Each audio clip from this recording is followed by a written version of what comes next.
Hi everyone, it's great to be invited to present at an event like this. My name's Etta Watts-Russell and I'm the founder of Lactamo. If there's one thing that I've learned in my startup journey, it's the importance of a startup community, which I think events like this really showcase in terms of networks, connections, not just within your target market, but with other founders as well, even if their startup is in a completely different space. And I think that almost every success that I've had in my startup all comes down to 6 key points that I'm going to focus on in this segment. Even though my startup is in the medtech space, I want to make this segment as industry agnostic as possible to hopefully be relevant and to be helpful to as many people as possible. So before I discuss the 6 key points, I thought it'd be helpful to explain my startup to give context and, I suppose, background for the rest of the segment. So this isn't about pitching my startup, but more about, I suppose, giving an understanding of the background, the problem, my solution, and my journey. So my startup is called Lactamo. Lact is Latin for milk, and amo is Latin for love or friend. And Lactamo is all about facilitating breastfeeding. So rewinding a couple of years ago, I had found the experience of breastfeeding all of my 4 children to be so surprisingly difficult. And I'd gone into motherhood assuming that childbirth was the only difficult thing. But what I really struggled with was actually breastfeeding. And the more mothers that I spoke to, the more that I realized that this was actually a much wider problem and indeed a global problem. And the quote that I often come back to is from UNICEF, who reported that no country in the world meets the recommended standards for breastfeeding. And that's just not good enough. All of the research, the health professionals and advice all recommended the combination of 3 things: temperature, movement, and compression to resolve the majority of breastfeeding problems, essentially facilitating breast massage. But no product existed which combined these 3 things. And there was such a gap in the market and such a real need for this gap to be filled. And I suppose I wanted other mums to have a better experience than I did. So Lactamo is a lactation aid for breastfeeding mothers. It's essentially a massage ball specifically designed and developed for breast tissue, with hollow surface lumps filled with gel that can be heated or cooled and is simple, reusable, and affordable. So Lactamo combines temperature, movement, and compression in breast massage, and these components address the most common breastfeeding problems: oversupply, undersupply, pain, blocked milk ducts, engorgement, and infection. And extensive studies have shown the benefits of the aspects of Lactamo. So rewinding slightly again, in identifying a problem, a need, and a solution, my startup journey began, although it was slightly delayed initially as my 4th child had only just been born at this point. My initial journey involved 4 fundamental steps. Those were, so firstly, understanding the basic industrial design for the product, which I had a great team working on. Secondly, I was working with healthcare professionals to understand and, I suppose, confirm that the product would help breastfeeding. I identified that that's what would be helpful for me, but I wanted to make sure that that's what would help other people as well. Thirdly, I had a team working on the commercialization possibilities for the product, which is a company called Vestec, which have just been fantastic at helping with everything. Lastly, and critically, was understanding the legal intellectual property, the IP possibilities for the product, which I worked on with an IP medtech specialist lawyer. So mapping out these 3 points enabled me to scrutinize and to assess from the outset whether this was a commercially viable startup and whether I should invest not just the money, but the time as well in it. And in that process, every expert and specialist that I spoke to just came back with a resounding yes. Healthcare professionals were saying, we see mothers every single day that would benefit from this product. And from that initial strategic assessment, I then decided to accelerate the product's growth. I've learned so much in my journey so far. I've taken advantage of every opportunity that I've been given. And every success that I've had has then propelled future successes. And the traction in such a short space of time has been really exciting. I've been offered a partnership from the Australian Breastfeeding Association, have won Australia's largest health tech entrepreneurship challenge. I've had major partnership and investment offers. I've done accelerators, worked with celebrity endorsers, and St. George, the bank, have recently listed Lactamo as a finalist for Best New Business Idea of 2020, with the final in a couple of weeks. What I should say is that I'm only focusing on the highs of a startup so far, and I'm making it sound really easy. The lows of a startup are so low, and I'll talk about that later too. So with that brief background into Lactamo, I'll now go on to the 6 key points that I'm going to focus on in this segment. So the points, as you can see there, starting with the purpose, the vision, and the goals for a startup. So in terms of purpose, I think that people do their best work when they have a clear purpose that they believe in. So for Lactamo, this purpose is helping mothers and helping babies. And this clear purpose is important. Similarly, it's important to have a vision. So for me, my vision with Lactamo focuses on the importance of breastfeeding. It's Lactamo's aim to give mothers the best possible success in breastfeeding, together with the best experience in doing so. And regardless of a mother's socio-economic status, breastfeeding is a common ground, and the problems experienced are common likewise. So Lactamo's vision there is the global accessibility of the product, regardless of location or status. So feeding this vision into my goals, it's important to map this out from the start. In any vision, the product that you're building needs to be able to support this. So my vision from the outset was to go global. So everything I did had to consider that. I had to put the structure in place to be able to accommodate this and to not restrict Lactamo from scaling.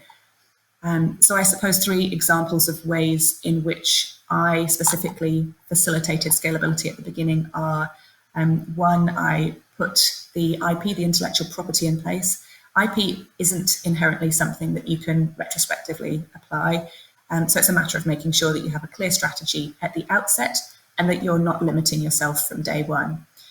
Secondly, manufacturers. Sure, the manufacturers that I was speaking to in the early days, they were very confident in being able to produce 100 units a day, but could they produce 100,000 units a day in the future? And what were the practical logistics involved in that? And then thirdly, design. Design for Lactamo had to be applicable to both developed and developing countries, both in terms of the price point, but also then practically as well. For example, being mindful that some people may not be able to access a microwave to heat the product. So with these examples, even though there's an end goal of scalability, I've also found it so important to have, I suppose, mini bite-sized goals along the way to keep me focused on the smaller pictures, which feed into that bigger picture and the vision there. So I have a time frame of short-term goals, which then feed into my longer-term goals. And I think that's especially important for startups, where there's inevitably a million things to do, and it's crucial to be able to prioritize, to set goals, and to focus efforts to achieve them, and to, I suppose, acknowledge and reward your successes in the process too.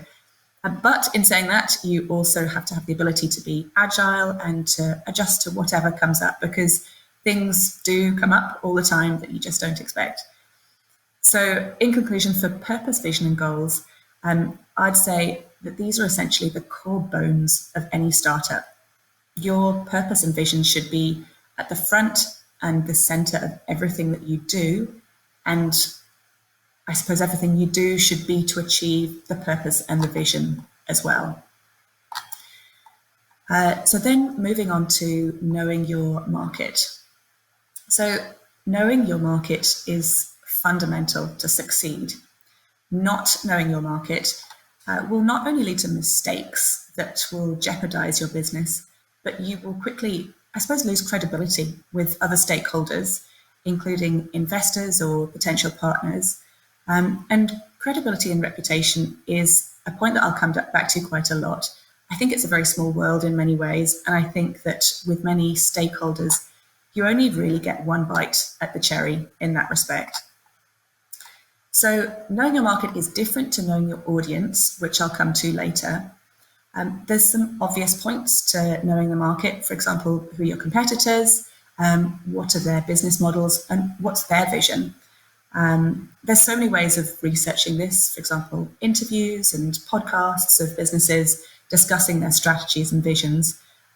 Even if your startup or organization will operate exclusively in Australia or in a few targeted countries, researching competitors globally is important no matter what your product is. And even if a company or product exists elsewhere in the world, their presence in your market could be only a month away. So do your research there. A less obvious point to knowing your market, but in my opinion, and certainly for Lactamo, a critical point, I'd say for all businesses, it sounds less obvious, but actually can be more complex. And that is, who is paying for your product? Often it might be that the end consumer isn't actually the payer for the product there. So understanding this point early on in your startup really feeds into your strategy. And it might be simple for some startups, but it often involves different avenues. And I think exploring those avenues can actually then open up different opportunities.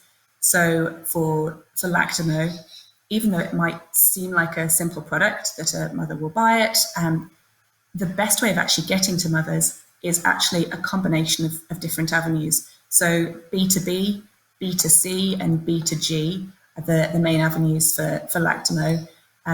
So translating that involves Lactamo selling to other businesses, so including healthcare providers, and they are the payer in that scenario, who can then provide it to their patients, and they're the consumer there.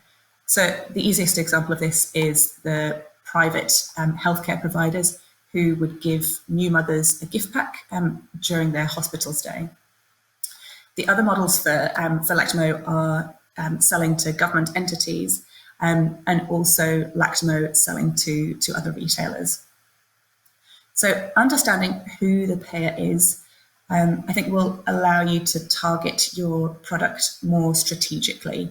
So with Lactamo, the most critical window for establishing breastfeeding is in the first few weeks after birth.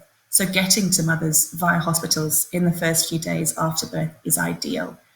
And with these different business models, it's also important to, I suppose, translate this then into marketing strategies too. So marketing the product not just to new mothers, in the case of Lactamo, so new mothers would be the end consumer, but also to healthcare professionals who would need to understand and to recommend it, to healthcare providers and to retailers who all may be the payer in different scenarios there. So all part of that equation and dynamic. So all of this marketing strategy involves an understanding of the market. And with Lactamo, I'm not a healthcare professional, but I am a mother. So I've focused, and I made sure to do that early on, I've focused on drawing from my firsthand experiences with breastfeeding and my contacts and networks, and have then upskilled on the strategy and structure side in a medtech context. And I've engaged experts to complement my skill set, which I'll discuss later in the skills section.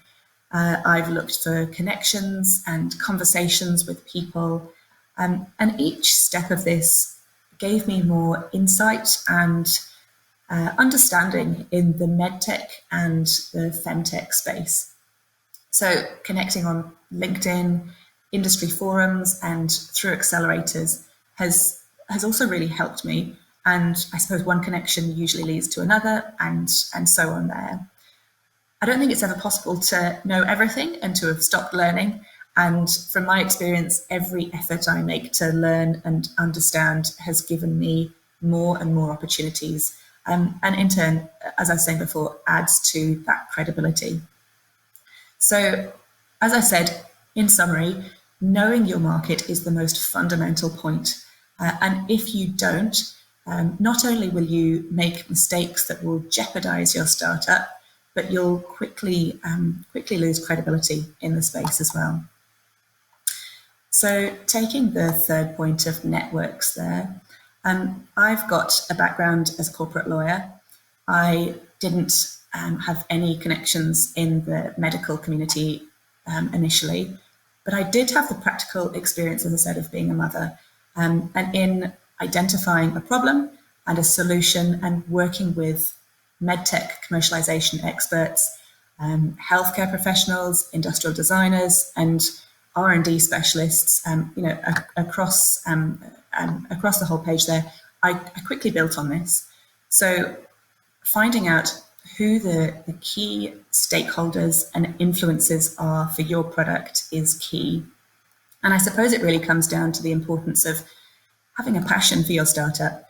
It must be something that you believe in and that you want to live and breathe, as this gives you the energy to network. So networking and partnerships are critical. And I think it's all about being an active participant in everything that you do. My advice is to throw yourself into every opportunity. Ask questions, follow up with people, connect on LinkedIn, and always before you reach out to people, try and understand what their skills are, what could they help you with, and what could you help them with as well. So try and find a common ground which will lead to a conversation there. So I suppose help people want to help you. Put yourself in their shoes, whether that means looking up their experience and skills in constructive ways, stalking them on podcasts. This will all give you a head start in any conversation. I remember it was David Burt, the head of entrepreneurship at UNSW, who stressed to me the importance of that initial email or call when reaching out to a new contact, and how you can best present that conversation, that initial introduction there.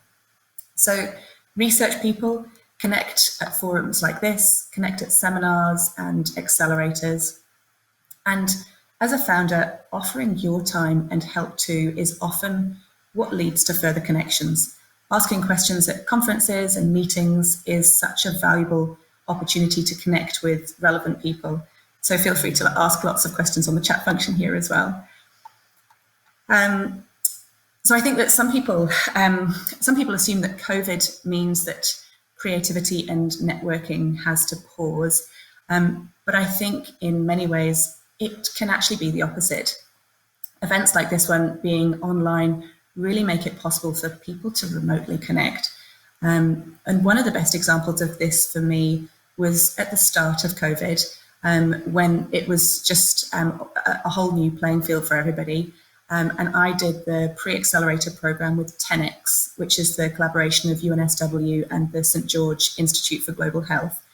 And knowing in advance that the program was going to be purely remote and online, my expectations were very limited, as previously I suppose I had prioritized the value of face-to-face connections, but I was so wrong. And so much credit should be given to the organizers of that program and other similar programs, because despite the circumstances, they adapted so quickly and really made it work. And I think that the can-do attitudes are so important at the moment. And if you want to find a way, then keep adapting and keep trying.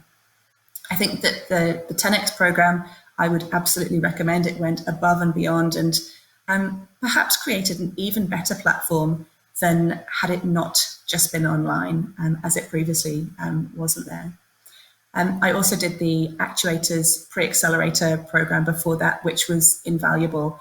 So Buzz Palmer and his team in Melbourne just gave me so many leads and connections in the medtech space. So if your startup is niche or specific, as breastfeeding is, there's some great resources for not just if it's niche, just general great resources there for startups, but in particular for those sorts of keyword searches. So, for example, Expert Connect via IMNIS, which is the industry mentoring network in STEM. And one of my other favourite networking resources is the government-run Sydney Startup Hub. And both IMNIS and the Sydney Startup Hub are free resources and have led to so many leads for me. one of the most important networking points in a startup, which I think shouldn't be undervalued, is networking with other startups. As I mentioned just before, there's huge highs in a startup, and as I said, huge lows. There are knowledge gaps, ways that you didn't know that you could do better, better ways of reaching what you thought was best there. I think one of the best ways of managing this process is networking with other founders, sharing these experiences, even if your businesses are in completely different fields. I think that the support and inspiration that founders can share is so valuable. So to summarize on this point, almost like a ripple effect, I think every connection that you make will open up further doors, and every piece of time and energy that you invest in this, you'll get back tenfold. So moving on to point number 4, and that is knowing your audience. So as a mother of 4, the only way of survival in my house is knowing my audience and using this strategically. So for my 2-year-old, I trick him. But for my oldest child, my 9-year-old daughter, I praise her for her help and I treat her like a grown-up. And my husband also requires management too, and I change my strategy depending on what I need him to do. So for any audience, you need to step into their shoes. What do they want? What do they need? How can I help them? And likewise, how can they help me? And from these, what outcome can we get together? MedTech is unique as it has such a focus on reliability, proof, and testing. And I think even within a startup, there'll be different audiences and a need to adapt your language and focus for them. In MedTech, this was all new to me initially, but now I speak the language. So for Lactamo, just giving, I suppose, 4 examples of these different audiences. They are, I'd say, so for example, an investor. With an investor, they are focused on risk management, skills, returns, and capabilities. So that's more of a, I suppose, a corporate approach there. With healthcare providers, they're focused on customer benefits and cost savings. Sorry. With healthcare professionals, they're focused on any expenditure that they are going to be they're going to be spending. They're focused on the return in the form of, I suppose, benefits and satisfaction for their patients, also with a focus on safety and credibility. And lastly, 4th example is desperate new mums who are struggling with breastfeeding and they want help in the process there. So for all of those different audiences, I found it really useful to have an executive summary, I suppose, for the different audiences. And that helps me strategize and understand each audience's different needs and focuses there. So specifically, knowing your audiences is important if you're presenting or pitching. I've pitched to panels of judges, and I've always made sure that I've researched each individual judge to make sure that my pitch can resonate with them individually and be understood. So in summary, know your audience, do your research, and tailor your communication. The 5th point is knowledge and skills. So my startup is in an area that I didn't previously have specific industry-wide experience in, but I did have practical experience, as I've said, in breastfeeding all of my 4 children. And this, I suppose, emotional attachment to my startup has been really, really valuable.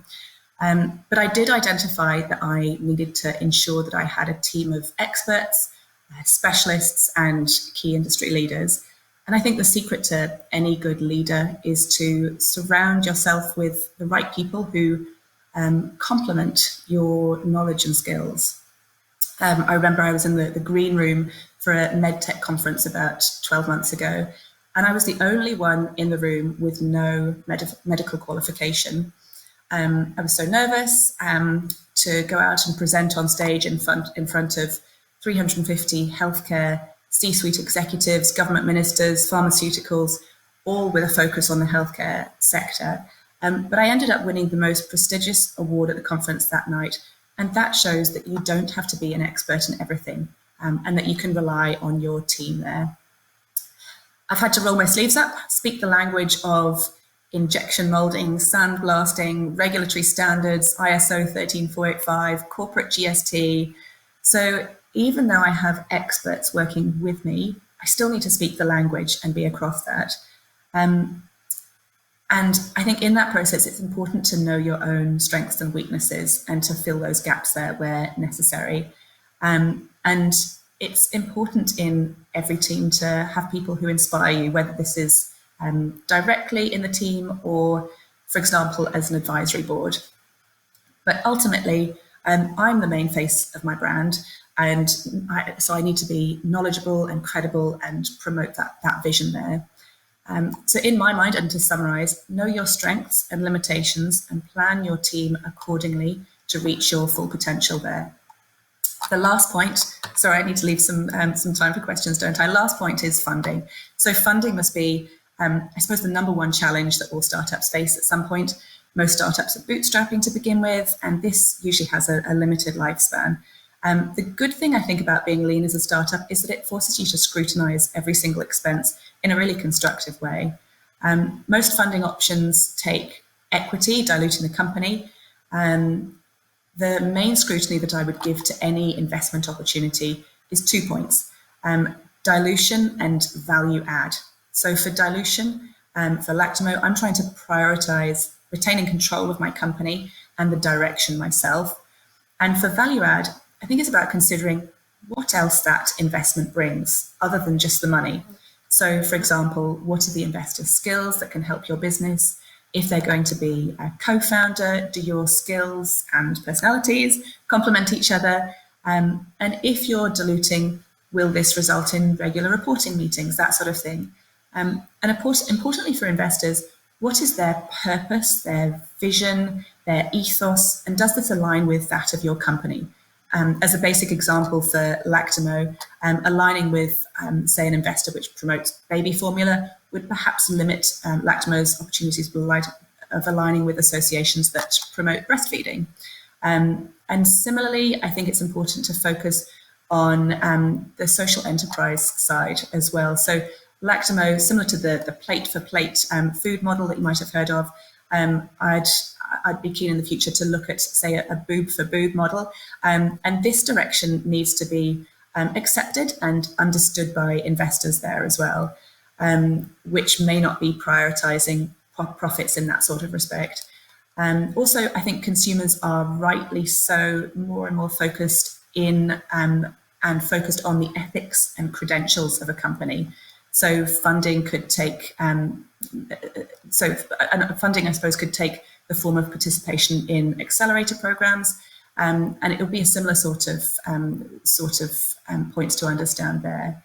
So in terms of funding options that don't take equity, there are some amazing government programs, and I was successful in getting the New South Wales MVP grant, which really accelerated my progress and gave me opportunities that I wouldn't have otherwise had. And I'm really grateful for these sorts of government opportunities. The negative with government grants is that it's an incredibly competitive process, and you really need to justify the use of every cent that they give you, quite rightly so. But even though it's a time-consuming process, answering all of the questions on long application forms, it's a really good process to go through because all of those are points that are important for every business, and you can then use those answers, recycle those for other applications. So in conclusion, for funding, even though additional funding can open up doors, it's important to weigh up a number of things, including your company's needs, direction, and strategy. I haven't really left much time for questions, but I hope that the insights and learnings will be helpful to everybody. And I hope to, I suppose, help people in the same way that other people have helped me. Just going to see if there's any questions there.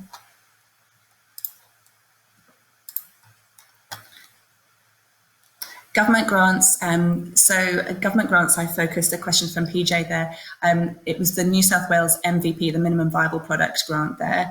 And there's lots of different grants that are available, but that was the one that I went for, that I was successful with there. So I suppose that's a whole conversation in itself. I'm happy for you to reach out to me directly if I can help you in any way in looking at government grants, PJ.